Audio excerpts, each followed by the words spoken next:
Good morning, it's Dr. Garrett, and today we're going to continue on our journey and talk about how we can reduce our toxic burden and help to detoxify our bodies without pesticides.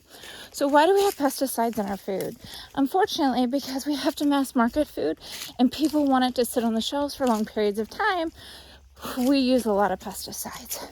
So there is this list called the Clean 15 versus the Dirty Dozen. And this is put out every year, and it tells you what foods are going to be high in pesticides and which ones are not. So there are a couple things to keep in mind. A lot of people think, well, I'll just go and buy everything organic. One, that's not super cost effective. And two, organic doesn't always mean organic. So sad but true, but with organic, a company can say they're organic for 3 years while trying to pull their standards up to be considered organic.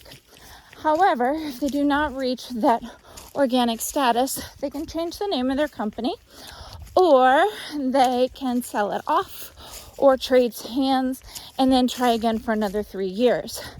So it's one of those things. There are a lot of loopholes for the classification of organic. So you really need to be careful with what's organic and what's not organic. So now let's talk a little bit about what this Clean 15 versus Dirty Dozen is. So the Dirty Dozen for 2024 includes things like blueberries, cherries, strawberries, spinach, kale, collard greens, different things like this.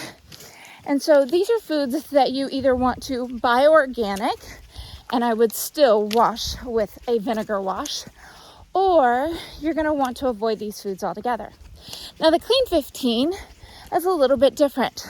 The Clean 15 is foods that are found not to be used with a whole lot of pesticides or no pesticides whatsoever, and their toxic load is not very high. So this is going to be things like cantaloupe, avocados, mangoes, pineapples, onions. So keep this in mind. I'll put the link to the Clean 15 versus the Dirty Dozen in the comment section. But one way that you need to learn how to reduce your risk is by avoiding altogether.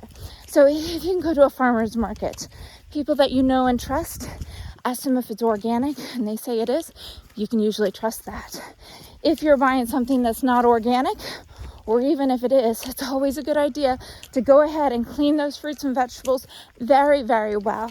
Again, letting them soak in a little bit of white vinegar, scrubbing them with a really good clean brush, and then store them in the refrigerator is a great way to prevent these pesticides from entering your body. If you have any questions whatsoever, give us a call, 812-290-2128.